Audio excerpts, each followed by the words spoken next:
दोस्तों, अगर आप यूजी में हो या पीजी में हो या आप यूपीएससी की तैयारी कर रहे हो या आपके पास यूजीसी नेट है या आप पीजीटी की तैयारी कर रहे हो या किसी और कंपटीशन की तैयारी कर रहे हो जहां पर इकोनॉमिक्स और कॉमर्स सब्जेक्ट है, तो आपके लिए हमारे पास कोर्स है। तो दोस्तों, हमारी ऐप जरूर डाउनलोड कर लीजिएगा, विष्णु इकोनॉमिक्स स्कूल।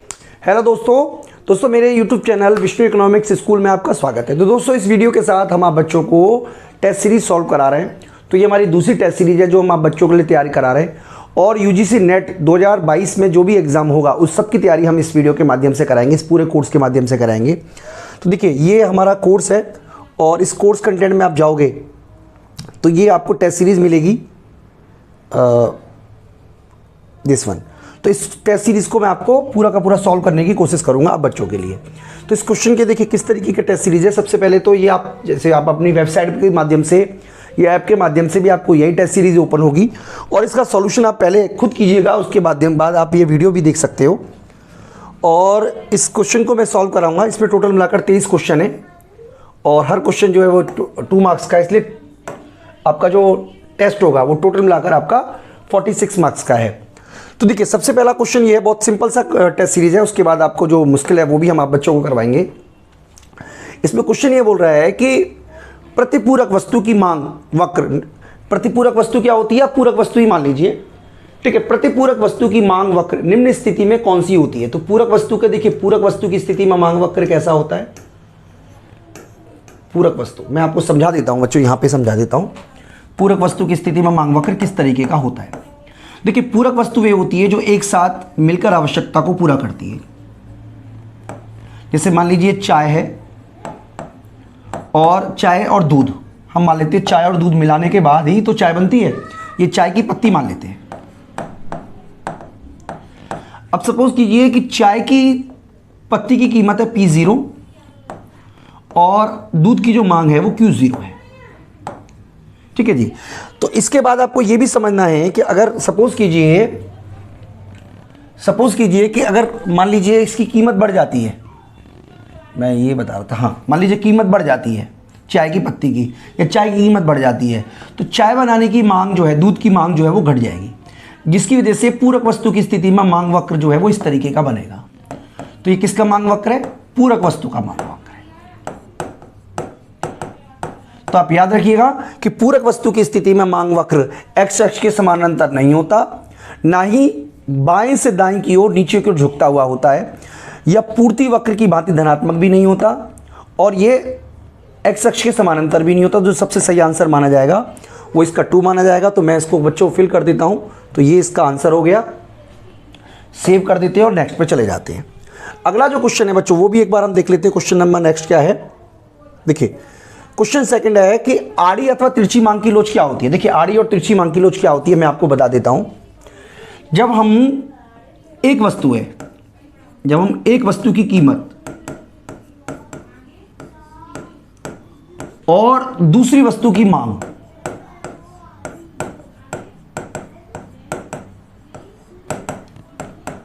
इन दोनों को कंपैरिजन करते हैं, उसको बोलते हैं तिरछी लोच। तिरछी लोच। जैसे मान लीजिए मैं इकोनॉमिक्स पढ़ाता हूं, इकोनॉमिक्स तो और भी बहुत सारे लोग पढ़ाते हैं। तो इकोनॉमिक्स पढ़ाने वाले जितने भी लोग हैं, क्योंकि अगर मान लीजिए मेरी कीमत, यानी मान लीजिए मैं अपने कोर्स की कीमत को कम कर देता हूं, तो इससे क्या होगा, जो दूसरा व्यक्ति अपना कोर्स बेच रहा है उसकी मांग पर इसका असर पड़ेगा। तो ये एक तरीके की तिरछी हो गई। यानी कि जब वस्तु की कीमत खुद की मांग को प्रभावित करे, इसको बोलते हैं मांग की कीमत लोच। लेकिन जब किसी और वस्तु की कीमत हमारी मांग को प्रभावित करती है तो इसको बोलते हैं मांग की तिरछी लोच। तो मांग की तिरछी लोच क्या होती है, घटिया पदार्थों की मांग, ये बात गलत है।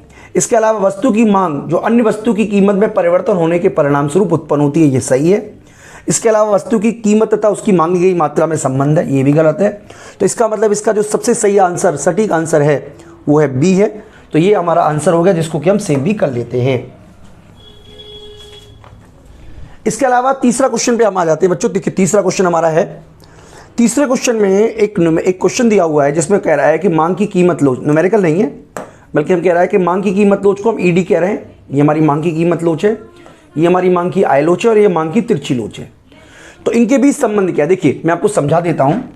मांग की जो लोच होती है। देखिए मैं आपको पूरी तरीके से समझाने की कोशिश करता हूं। मान लीजिए कीमत में कमी आती है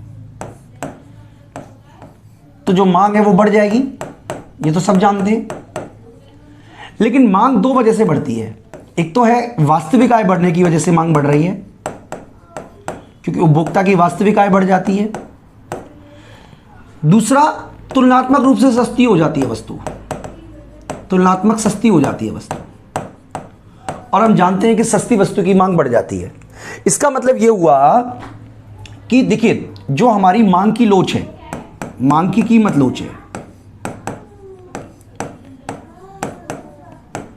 वो बराबर होती है मांग की आय लोच से प्लस मांग की, ये प्लस का साइन है, तिरछी लोच से। लेकिन ऐसा नहीं होता बच्चों, मैं आपको रिपीट कर रहा हूं, ऐसा नहीं होता, ये गलत है, बिल्कुल गलत है, ये ऐसा नहीं होता। यहां पर हमें समझना पड़ेगा कि ये वाला जो है ना, इसको अलग अलग जगह पे अलग अलग वर्ड यूज किया गया है। ये बताता है हमारा कुल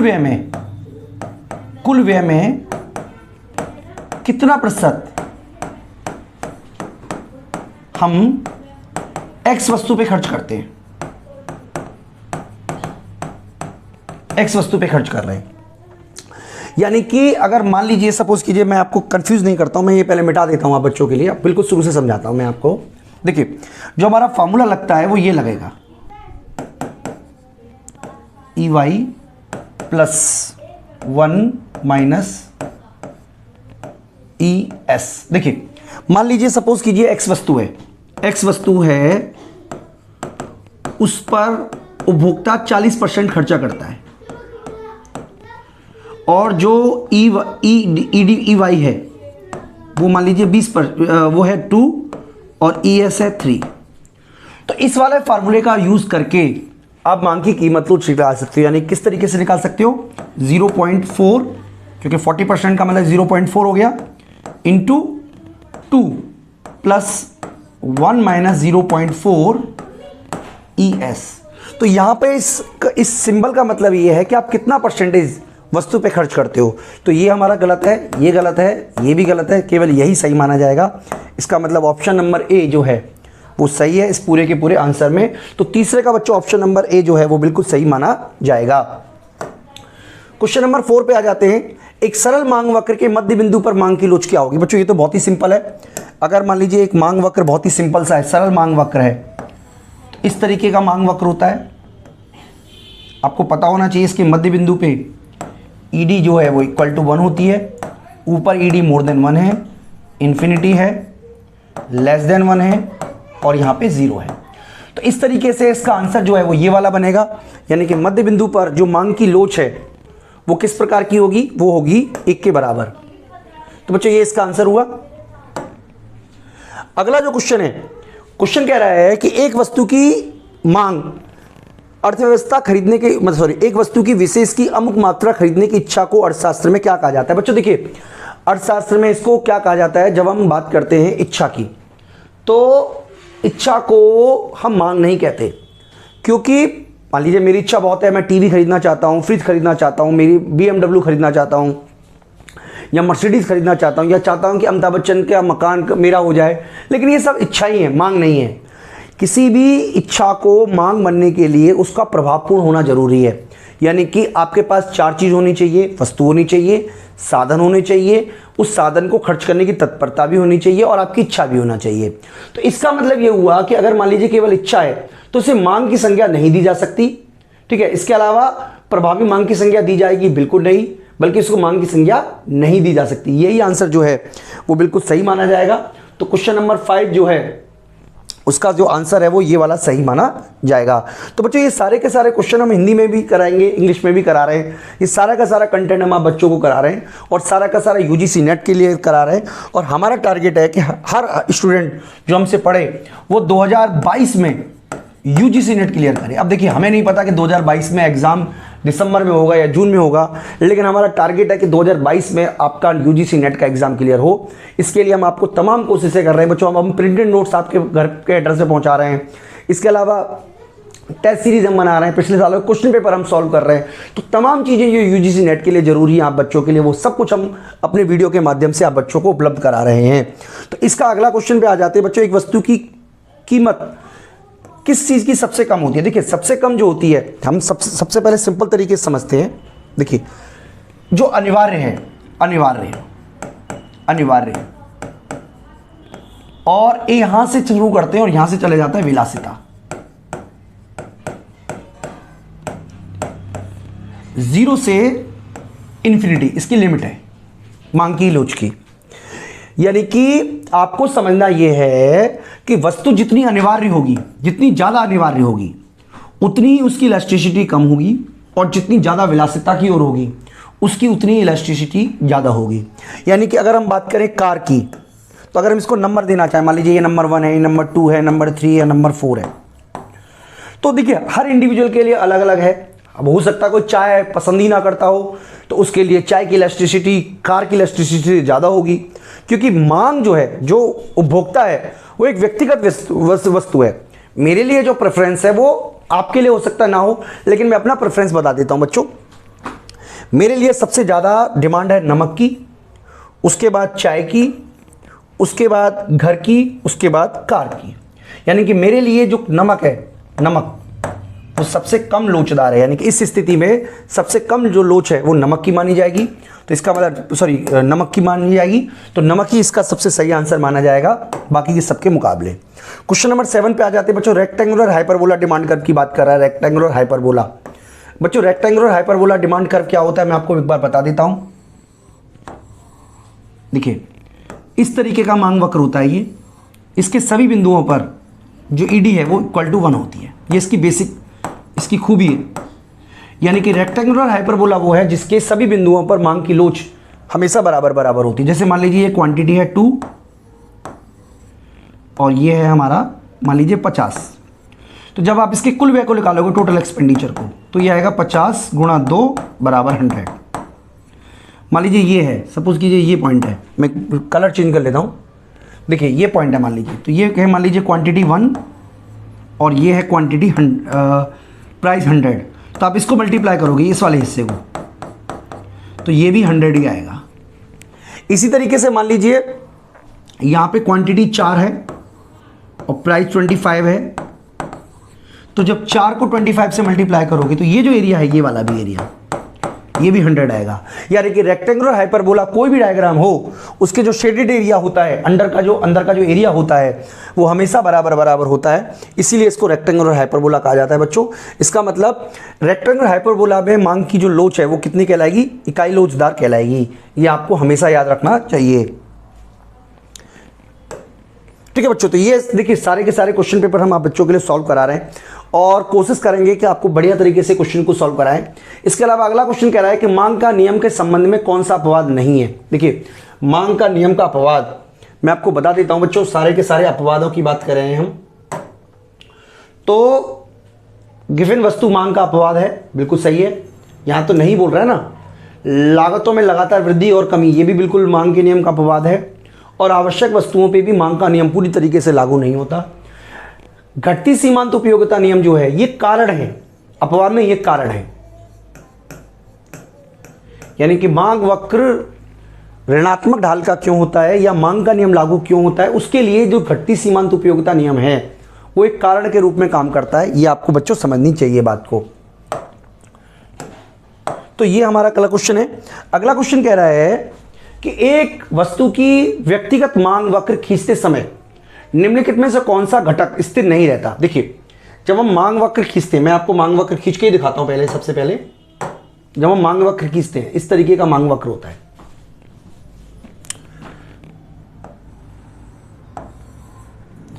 मान लीजिए प्राइस 5 रुपए पर हम क्वांटिटी खरीद रहे हैं 10, प्राइस 2 रुपए पर क्वांटिटी खरीद रहे हैं 20। तो इसमें जो आय है वो स्थिर है, क्योंकि ये मांग वक्र बना ना, ये डिमांड कर्व बना ना। इसके अलावा दूसरी वस्तु की कीमत भी स्थिर है, लेकिन ये खुद ही उसी वस्तु की खुद की कीमत है, ये स्थिर नहीं है, ये स्थिर नहीं है। और व्यक्ति की आदत है, ये भी स्थिर है। इसका मतलब जो सबसे सही आंसर माना जाएगा इसका, वो माना जाएगा बच्चों ये वाला, उसी वस्तु की कीमत। अगले क्वेश्चन पे आ जाते हैं बच्चों, आय का समान वितरण सुनिश्चित करेगा। देखिए आय का समान वितरण अगर होता है तो ऐसा माना जाता है बच्चों कि अगर आय का समान वितरण है, देखिए क्वेश्चन नंबर 10 है इसका, आय का अगर समान वितरण है तो मांग, अधिक मांग होगी। अधिक मांग द्वारा अगर आप ज़्यादा वस्तु खरीदते हो, अधिक मांग द्वारा ये पॉसिबल हो पाता है कि जो आपका आय का वितरण है वो समान होगा। तो ये बच्चों है आपका अधिक मांग। इसके अलावा अगला क्वेश्चन पे हम आते हैं, ये मैं आपको बता देता हूँ, अधिक मांग द्वारा ये पॉसिबल हो पाता है। इसके अलावा देखिए मांग की कीमत, मांग की लोच का एक फार्मूला दिया हुआ है, आपको तो फार्मूला पता ही होगा मैं उम्मीद करता हूँ, क्योंकि अगर आपको इतनी बेसिक बातें नहीं पता तो फिर नेट का एग्जाम मुश्किल हो जाएगा बच्चों आपको करना। तो मांग की लोच का फार्मूला है मांग में प्रतिशत परिवर्तन बटे कीमत में प्रतिशत परिवर्तन। यानी कि जब आप मांग में प्रतिशत परिवर्तन को कीमत में प्रतिशत परिवर्तन से भाग कर देते हैं तो जो आपका आंसर आएगा वो कहलाएगा मांग की, ये वाला कीमत में, ये गलत है, मांग में अनुपातिक परिवर्तन बटे कीमत का अनुपातिक परिवर्तन, ये सही है, कीमत में परिवर्तन ये गलत है। तो इसका मतलब जो बी ऑप्शन है 11 का, जो बी है 11 का, अगर ऑप्शन नंबर 2 की बात करें, यहाँ पे ऑप्शन भी दिए होंगे, तो ऑप्शन नंबर जो 2 है वो बिल्कुल सही माना जाएगा। ठीक है, मैं एक बार और देख लेते हैं, ये वाला मांग में अनुपातिक परिवर्तन बटे कीमत में अनुपातिक परिवर्तन, ऑप्शन नंबर 2 जो है 11 का वो बिल्कुल सही है। तो ये मैं आपके लिए सेव कर देता हूं। अगला क्वेश्चन है क्वेश्चन नंबर 12 पे हम आ जाते हैं बच्चों। क्वेश्चन नंबर 12 कह रहा है कि जब एक वस्तु की मांग अनुपातिक परिवर्तन कीमत में अनुपातिक परिवर्तन से अधिक है, यानी कि मांग में प्रतिशत परिवर्तन या अनुपातिक परिवर्तन ज्यादा है, मांग में अधिक अनुपात में परिवर्तन हो रहा है और कीमत में परिवर्तन जो है वो कम है, यानी कि कीमत में अनुपातिक परिवर्तन से अधिक है। तो जितना प्रतिशत परिवर्तन कीमत में होता है, यदि मांग में उससे ज़्यादा प्रतिशत परिवर्तन हो तो ऐसी वस्तु की मांग जो है वो लोचदार मांग कहलाती है। ठीक है जी, ये आप याद रखिएगा, पूर्णतः लोचदार नहीं है, अत्यधिक लोचदार नहीं है, बल्कि आप इसको कह सकते हो। अब देखिए इन दोनों में ऑप्शन आ सकता है, तो यहाँ पे हम इसको भी कट कर रहे हैं। ये क्वेश्चन नंबर 12 है, तो क्वेश्चन नंबर 12 में आपको याद रखना है लोचदार मांग नॉर्मली आप ईडी इक्वल टू 1 को भी कह देते हैं, या नॉर्मली तो देखिए कंफ्यूजन वर्ड है, क्योंकि अधिक लोचदार भी वही है और लोचदार भी वही है, दोनों वर्डों को एक ही वर्ड यूज करते हैं, लेकिन हम यहाँ पे अत्यधिक लोचदार वर्ड यूज कर रहे हैं, ये वाली मांग कही जाती है। तो आप इसका ऑप्शन नंबर 12 का सी चुन लीजिएगा अगर आपको इसमें से चूज करना है तो। क्वेश्चन नंबर 14 पे आ रहा है, सॉरी क्वेश्चन नंबर 13 पे आ रहा है बच्चों, किसी वस्तु की कीमत में 50% का वृद्धि होती है, यानी कि वस्तु की कीमत में 50% की वृद्धि हो रही है, लेकिन उसकी मांग में केवल 10% की वृद्धि हो रही है, तो डेफिनेटली मांग की लोच जो है वो 10% बटे 50% करोगे तो 0.2 आंसर आएगा, यानी कि मांग की लोच 1 से कम आएगी। तो इसका मतलब ये हुआ कि अगर आप 10 को डिवाइड करोगे, क्योंकि अभी हमने पढ़ा ना मांग में प्रतिशत परिवर्तन बटे कीमत में प्रतिशत परिवर्तन, तो जब आप डिवाइड करोगे तो आपका आंसर जो आएगा वो 0.2 आएगा। तो देखिए ये होगा इकाई से कम लोचदार मांग। ठीक है जी, तो इकाई से कम लोचदार का मतलब क्या हुआ, 1 से कम है, तो ये हमारा आंसर हो जाएगा बच्चों इसका, दिस वन। व्यापार की शर्तें, देखिए व्यापार की शर्तें उन देशों के अनुकूल होंगी जिनकी निर्यात की मांग लोचदार होगी, अधिक लोचदार होना जरूरी है। यानी कि अगर मांग की लोच उनकी लोचदार नहीं है, अगर मांग की लोच आपकी लोचदार नहीं है तो आपको मुश्किल आएगी। व्यापार शर्तें उन देशों के अनुकूल होंगी जिनकी निर्यातों की मांग जो है, निर्यातों की मांग सॉरी बेलोचदार होगी, गलत बोला मैंने, बेलोचदार होगी, क्योंकि मांग का बेलोचदार होना बहुत जरूरी है बच्चों। इसका मतलब है कि जो वस्तु हम बेच रहे हैं उसकी मांग विदेशों में बेलोचदार का मतलब है कि उनको वो खरीदनी ही पड़ेगी। अगर मांग लोचदार है तो व्यापार की शर्तों में सुधार नहीं होगा। बेलोचदार का मतलब है कि मजबूरी है कि उनकी वो वस्तु खरीदें। तो ये आपके लिए ये पॉइंट है हमारा, इसका मतलब ये वाला जो आंसर है वो सही माना जाएगा। और इसी को सही मानते हुए बच्चों हम इसका जो ऑप्शन है, ऑप्शन नंबर दिस वन, ये हम चुन रहे हैं। अगला है मांग का नियम निम्न क्षेत्रों में लागू नहीं होता। बच्चों देखिए मांग का नियम की बात करें तो कौन से जगह लागू नहीं होता, अगर भविष्य में मूल्य वृद्धि की संभावना है तब लागू नहीं होता। एक मिनट, हाँ, तो इसमें मैं आपको बता देता हूं बच्चों कौन सी इस परिस्थिति में लागू नहीं होता है ये। ठीक है, तो इन तीनों परिस्थिति में लागू होता है, सॉरी तीनों परिस्थिति में लागू नहीं होता। इसका मतलब इसका जो आंसर है वो उपरोक्त सही सभी सही माना जाएगा। तो इसका जो ऑप्शन है आप इसको उपरोक्त सभी सही माना जाएगा। ठीक है। इसके अलावा आय मांग वक्र क्या प्रदर्शित करता है, ये हमें समझना है। देखिए आय मांग वक्र, जैसे मान लीजिए ये हम बना लेते हैं एक वक्र, जैसे ये मांग वक्र है, ऐसे ही हमने आय मांग वक्र बना लिया।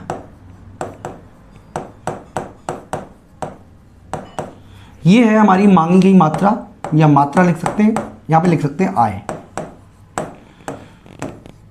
और ये सामान्य वस्तु है। तो बच्चों ये बता रहा है कि ये देखिए ये वस्तु हमारी सामान्य है, तो आय मांग का संबंध है ये वाला, देखिए आय कीमत संबंध, आय मांग संबंध, आय वस्तु की मात्रा में संबंध, तो ये वाला ऑप्शन है बिल्कुल सही माना जाएगा, आय और वस्तु की मात्रा में संबंध।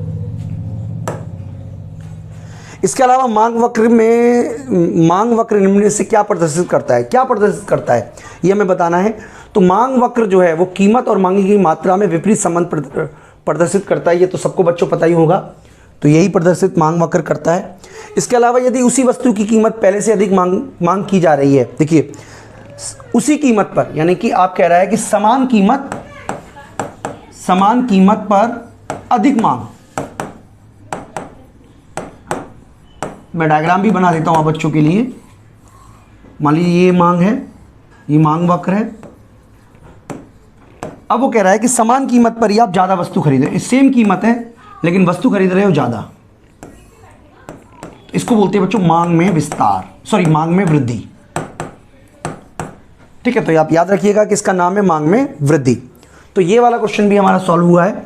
इसके अलावा हमारा अगला क्वेश्चन है कि मांग की लोच को कुल आगम और कुल व्यय विधि मापने का श्रेय किस अर्थशास्त्री को जाता है। तो देखिए मैं आपको बता देता हूं कि मांग की लोच की मापने की जो कुल आगम विधि है और कुल व्यय विधि, इसका जो प्रतिपादन है वो किया था मार्शल ने। तो क्वेश्चन नंबर 19 का जो सबसे सही आंसर माना जाएगा बच्चों, वो माना जाएगा मार्शल। तो यहाँ पे मार्शल टिक कर देता हूं। अगला क्वेश्चन पे आ जाते हैं बच्चों। तो देखिए सारे के सारे क्वेश्चन हम आप बच्चों के लिए सॉल्व करा रहे हैं। अगली जो वीडियो होगी उसमें हम हिंदी इंग्लिश में भी आपको ये क्वेश्चन सॉल्व कराएंगे। तो आपको अगर ये वीडियो अच्छी लग रही है तो आप हमारी वीडियो को लाइक जरूर करें बच्चों, बहुत मेहनत लगती है वीडियो कंटेंट तैयार कराने में और आप लाइक नहीं करते हो, तो जरूर लाइक करें। और हम लाइव वीडियो के माध्यम से भी आपको ये सारे के सारे कंटेंट प्रोवाइड करा सकते हैं, ताकि आपको कोई क्वेरी हो, कोई डाउट हो तो वो भी हम दूर कर सकें। तो आप हमारा टाइम नोट कर लीजिएगा। अगर आप मान लीजिए लाइव क्लास होती है तो अभी तो फिलहाल टाइम मैं आपको फिक्स नहीं कर सकता हूँ, क्योंकि खुद ही मेरा टाइम फिक्स नहीं होता लाइव क्लास लेने के लिए, क्योंकि कई बार क्लासेस हमारी मॉर्निंग में होती हैं, कई बार इवनिंग में होती हैं। तो आप अपना टाइम नोट कर लीजिए, 5 to 6 आपको डेली एक टेस्ट सीरीज मिलेगी। आप चाहे हिंदी में हो चाहे इंग्लिश में हो, आप वो मैनेज कीजिएगा। लेकिन मैं कोशिश करूँगा संडे छोड़कर, क्योंकि संडे में कोशिश करूँगा लाइव आपको डाउट, जो भी आपके डाउट है वो डिस्कस करके लाइव आपको आने की। लेकिन मेनली आपका मंडे टू सैटरडे मैं कोशिश करूँगा कि 5 to 6 आपको एक टेस्ट सीरीज जरूर अपलोड हो, ताकि आपकी जो भी क्वेरीज हैं वो भी आपकी दूर हो सके। इसके अलावा आपके अगर कोई क्वेरीज है तो आप मुझे ज़रूर भेजें, मेरा नंबर आपके पास है, उस पर व्हाट्सअप कर सकते हैं। तो जो भी क्वेरीज हैं उन सबको दूर करते हुए हम संडे को जो भी क्लासेज होगी लाइव हम आपको लिख सकते हैं, ताकि आपकी क्वेरी दूर कर सके। तो बच्चों ये तमाम हम उन बच्चों के लिए तैयारी करा रहे हैं जो यूजीसी नेट की तैयारी कर रहे हैं, पीजीटी इकोनॉमिक्स की तैयारी कर रहे हैं। क्योंकि देखिए अगर आपको तैयारी करनी है तो सब कुछ होता तो लगभग एक जैसा ही है। तो आप अपनी मेहनत से तैयारी कीजिएगा, कॉमन तरीके से तैयारी कीजिएगा, क्योंकि जो मान लीजिए एग्जाम की अगर आप तैयारी करोगे तो और तभी आप नोटिफिकेशन जब आएगा, जैसे मान लीजिए एचटेट की बात करें तो एचटेट का नोटिफिकेशन आया है लगभग 1 महीने पहले, लगभग 45 दिन के अंदर उन्होंने डेट भी बता दी कि 45 दिन के अंदर हम पेपर ले लेंगे। तो इस तरीके से बच्चों कहाँ तैयारी कर पाओगे, इसलिए एग्जाम के नोटिफिकेशन को छोड़ो, आप अपनी तैयारी में लग जाओ। जब एग्जाम होगा तब होगा जिस दिन, क्योंकि आपका कंट्रोल एग्जाम पे है नहीं, आपका ना कंट्रोल कोरोना पर है ना आपके एग्जाम डेट पर है। तो जब एग्जाम होगा तब एग्जाम होगा, आप अपनी तैयारी कीजिए। आपकी जो भी मदद हो सकती है, बेस्ट पॉसिबल हेल्प मैं पूरी करने की कोशिश करूंगा। और यूट्यूब के माध्यम से हम आपको डेली एक टेस्ट सीरीज जरूर सॉल्व कराने की कोशिश करेंगे बच्चों। तो बात कर रहे थे मांग की लोच इकाई से कम लोचदार कब होती है, तो ये हमने डिस्कस किया। देखिए मांग की लोच इकाई से कम कब होगी, जब कीमत के घटने से, जब प्राइस के गिरने से जो टोटल एक्सपेंडिचर है वो भी गिरे, और जब प्राइस के बढ़ने से टोटल एक्सपेंडिचर बढ़े। तो जब कुल व्यय उसी दिशा में चलता है जिस दिशा में मूल्य चलता है। तो ये वाला बिल्कुल सही आंसर है बच्चों, तो ये हम सेलेक्ट कर लेते हैं बच्चों के लिए। अगला जो क्वेश्चन है वो कह रहा है कि एक सीधी मांग रेखा जब एक्स अक्ष को छूती है, देखिए सीधी मांग रेखा है, ये मान लीजिए सीधी मांग रेखा है, एक्स अक्ष को छू रही है, तो मांग की लोच क्या होगी, इस बिंदु पर मांग की लोच जो है वो शून्य होती है। ये आप याद रखिएगा, ये वाला इसका सही आंसर माना जाएगा। ठीक है, तो ये वाला आंसर जो है शून्य, ये वाला हम चूज कर लेते हैं। ठीक है, तो ये वाला आंसर हम चूज कर लेते हैं।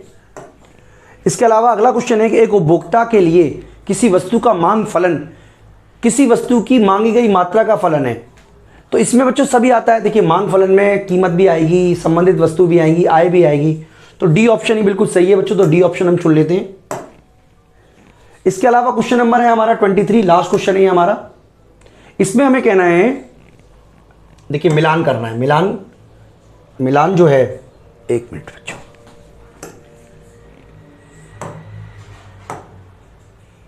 हाँ मिलान करना है। तो देखिए मिलान में क्या करना है वो आप एक बार समझिएगा।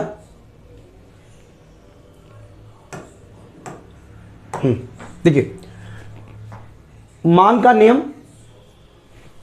नियम क्या बताता है कि कीमत के कम होने से मांग बढ़ जाएगी, यानी कि वस्तु की कीमत और उसकी मांग विपरीत संबंध को बताता है।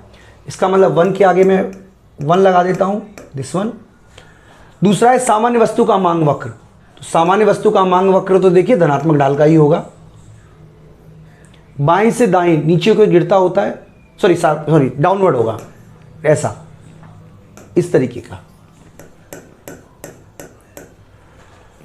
ये मांग फलन है जैसा कि यहां पे दिखाया हुआ है। इसका मतलब ये जो ऑप्शन है ना आपका, दिस 1, ये वाला,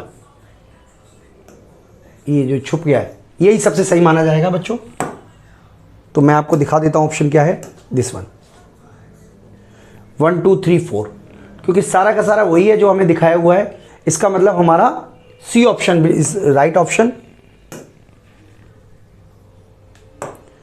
तो इस तरीके से बच्चों हमारा पूरा का पूरा टेस्ट सॉल्व होता है। अच्छा जी, ठीक है। तो मैंने, अच्छा कोई क्वेश्चन ऐसा है जो छूट गया है, वो भी हम एक बार कर लेते हैं। ये क्वेश्चन नंबर 8 छूटा है हमसे। मांग के नियम के संबंध में कौन सा अपवाद नहीं। अच्छा, ये हमने कर दिया था लेकिन हमसे टिक होना रह गया था, तो ये भी हम कर देते हैं। और अब हमारा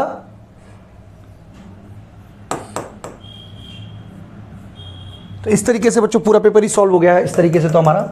ठीक है, तो ये हमारा पूरा सॉल्यूशन हमने कर दिया है एंड सबमिट। तो इस तरीके से बच्चों जब आप सबमिट करोगे तो आपको पता चल जाएगा। अच्छा, इसमें भी कुछ आंसर गलत हो गया, खैर कोई नहीं, एक क्वेश्चन है, हो सकता है इसके अंदर ही गलत हो, मैं चेक कर लूँगा।